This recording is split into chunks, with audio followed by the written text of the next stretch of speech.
नमस्कार किसान साथियों, स्वागत है आप सभी का हमारे YouTube चैनल पर। 25 अगस्त 2024 राजस्थान के क्षेत्रों में किस प्रकार से रहेगा मौसम का मिजाज, खास तौर पर किन किन इलाकों में बारिश का माहौल आज भी बना रहेगा और बहुत ज़्यादा माहौल बिगड़ने वाला है। और साथ ही साथ जो निम्न दबाव है वो किस तरफ आगे बढ़ रहा है और कहाँ पर इस समय बना हुआ है। तो अभी लगभग देखा जाए तो 3 मौसमी सिस्टम इस समय बने हुए हैं। खास तौर पर देखा जाए तो कोई ज़्यादा मजबूत है नहीं, पर भी देखा जाए तो अलग अलग हिस्सों पर लगातार मौसमी सिस्टम अपडेट होते रहते हैं। और फिलहाल देखा जाए तो निम्न दबाव की श्रेणी वाला सिस्टम है वो लगभग कुछ छत्तीसगढ़ और इसके आसपास के भागों पर बना हुआ है। और इसके साथ ही ट्रफ की गतिविधि भी इसके हिसाब से लगातार बनी हुई है। उत्तर से दक्षिण की ओर कह सकते हैं बंगाल की खाड़ी की तरफ बनी हुई, राजस्थान के उत्तरी भागों के आसपास से होती हुई। और एक सर्कुलेशन नुमा गतिविधि जो कि कल निम्न दबाव के रूप में था, अभी एक सर्कुलेशन के रूप में है। जो अरब सागर के आसपास जो सिस्टम था वो अभी सर्कुलेशन के रूप में है। तो इसका कोई ज़्यादा इंटेंस अभी आसपास के हिस्सों में नहीं है, पर अभी देखा जाए तो महाराष्ट्र, कोंकण, गोवा, तमिलनाडु, आंध्र प्रदेश के क्षेत्रों में मूसलाधार से भारी वर्षा हो रही है। और आगे भी कुछ दिनों तक ये जो बारिश है जारी रहेगी। और जो निम्न दबाव है वो किस प्रकार से आगे बढ़ेगा, और जैसा कि आपको सभी को पता है कि कोटा के आसपास जब यह निम्न दबाव आएगा उस समय बहुत ही मजबूत और प्रभावशाली ये सिस्टम बनेगा, जिसकी वजह से अलग अलग हिस्सों में मूसलाधार से भारी वर्षा होगी। और जहाँ पर भी नदी नाले उफान पर नहीं है, फिलहाल तो राजस्थान के जो तमाम छोटे बड़े नदी नाले हैं, एनीकट है, चाहे कुछ भी हो, तो यहाँ पर लगातार कह सकते हैं कि नदी नाले उफान पर चल रहे हैं। और आगे भी आने वाले कह सकते हैं कि 7 दिनों तक लगातार नदी नाले हैं वो उफान पर ही रहेंगे। कोई ज़्यादातर हम कह सकते हैं कि जो वर्षा है वो अच्छी खासी देखने को मिलेगी सिस्टम से। खास तौर पर ये जो सिस्टम आ रहा है इसकी वजह से दक्षिण राजस्थान, मध्य राजस्थान, दक्षिणी पश्चिमी और दक्षिणी पूर्वी राजस्थान के हिस्सों में इसका व्यापक असर देखने को मिलेगा, क्योंकि ये एक मजबूत सिस्टम है और ये एक कह सकते हैं कि निम्न दबाव है। और साथ ही साथ ये वेलमार्क और डिप्रेशन बनने की श्रेणी तक भी पहुंच सकता है।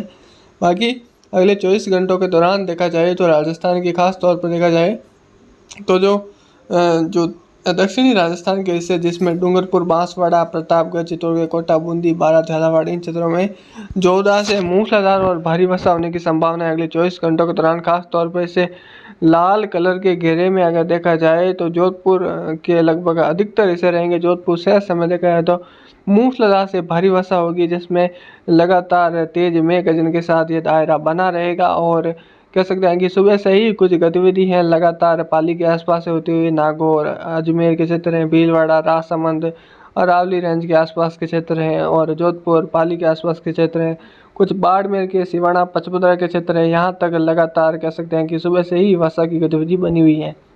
और जैसे जैसे कह सकते हैं कि दिन बीतेगा वैसे वैसे हम उम्मीद करते हैं कि लगभग नागौर के अधिकतर हिस्से रहेंगे। जोधपुर, पाली, कह सकते हैं बाड़मेर के हिस्से हैं, जालौर, सिरोही, राजसमंद, उदयपुर, अरावली रेंज और डूंगरपुर, बांसवाड़ा, चित्तौड़गढ़, झालावाड़ के क्षेत्र, साथ ही साथ अजमेर के जो क्षेत्र हैं, जयपुर, सवाई माधोपुर, करौली, दौसा, टोंक, बूंदी, कोटा, बारां, झालावाड़, चित्तौड़गढ़, भीलवाड़ा के क्षेत्र हैं, और अरावली रेंज है। और साथ ही साथ देखा जाए तो कुछ सीकर के दक्षिणी भाग हैं जहाँ पर मूसलाधार से भारी वर्षा होने की संभावना है। अगले भारी से भारी बारिश होने की संभावना है। अगले कह सकते हैं कि खास तौर पर 4 दिनों के भीतर यहाँ पर अच्छी वर्षा होगी। और अगले 24 घंटों के दौरान भी यहाँ पर व्यापक वर्षा होने की संभावना है, भारी वर्षा होने की संभावनाएं नज़र आ रही है। एक अधूका स्थानों पर बहुत भारी वर्षा भी देखने को मिलेगी। साथ ही साथ जो आप नीला कलर देख पा रहे हैं जिसके अंदर बीकानेर के क्षेत्र हैं, सुरू, और कह सकते हैं कि लगभग झुंझुनू के आसपास के क्षेत्र हैं, सीकर, अलवर, दौसा, भरतपुर, और कह सकते हैं कुछ ज़्यादातर जैसलमेर के भी भाग इसमें शामिल हो रहे हैं, जहां पर कुछ मध्यम से तेज और कुछ जोरदार से मूसलाधार झड़ी नज़र आने की संभावना नज़र आ रही है। बिजली की चमक के साथ ये वर्षा होगी, जिसमें बहुत ज़्यादा बिजली की कड़क हो या चमक हो तो उस समय आप ऐसा करें कि लगभग अपने घर से बाहर बिल्कुल ना निकले, क्योंकि ये एक कह सकते हैं कि आकाशीय बिजली होती है जो कि ये कभी भी गिर सकती हैं। ऐसी संभावनाएं बनती रहती हैं, क्योंकि ये एक ऐसा मौसम है, वेदर ऐसा क्लाइमेट है कि हम कह सकते हैं कि जो वर्षाकालीन वेदर है, तो इसमें हम उम्मीद करते हैं कि कहीं ना कहीं तो ये बिजली की घटनाएं बहुत ज़्यादा नज़र आती हैं। तो आप सुरक्षित रहें, सतर्क रहें, अपने आप को सुरक्षित रखें, पशुधन और लगभग जो भी आप कहीं पर भी रहो तो वहाँ पर सुरक्षित रहो। और आप सभी को एक बात भी मैं आपको बोलना चाहता हूँ कि आप पेड़ के नीचे ना रहें। हो सके आपके पास कार है तो कार के अंदर आप रह सकते हैं, पर पेड़ के नीचे बिल्कुल नहीं रहना है। और कह सकते हैं कि अपने घरों में भी रहें तो अपने जो कह सकते हैं खिड़की और वो जो भी वो दरवाजे हैं उनको भी आप बंद रखें ज़्यादातर हो सके तो, क्योंकि ये बिजली की चमक ऐसी होती है कि इससे बहुत ज़्यादा नुकसानदायक देखने को मिलता है। तो हम ज़्यादातर उस बात पर फ़िलहाल नहीं जाएंगे, इस पर आपको एक अलग से वीडियो बनाकर भी आपको जानकारी देंगे कि भाई आप किस प्रकार से कह सकते हैं कि बच सकते हैं बिजली से और किस प्रकार से आप सावधानी बरत सकते हैं। बाकी इस लाल कलर के घेरे में अगले 24 घंटों के भीतर और अगले कह सकते हैं कि 4 दिनों के अंदर इस एक दायरे के अंदर मूसलाधार से भारी वर्षा होगी, क्योंकि जो सिस्टम आ रहा है, जो निम्न दबाव आ रहा है उसका ट्रैक है वो लगभग झालावाड़ के आसपास से होता हुआ कुछ 12 के क्षेत्र हैं और कोटा के आसपास से चित्तौड़गढ़ होते हुए लगभग राजसमंद अरावली रेंज और देखा जाए तो जो भीनमाल, जसवंतपुरा, रानीवाड़ा, मालवाड़ा के क्षेत्रों से होता हुआ लगभग देखा जाए तो आगे कह सकते हैं कि धोरीमन्ना के आसपास के क्षेत्र, कुछ बालोतरा के हिस्से हैं, बाड़मेर के शहर समेत देखा जाए तो यहाँ से होता हुआ सिस्टम आगे बढ़ने की उम्मीद है, जिससे लगभग देखा जाए तो इसके आसपास के हिस्सों में मूसलाधार से भारी वर्षा होगी।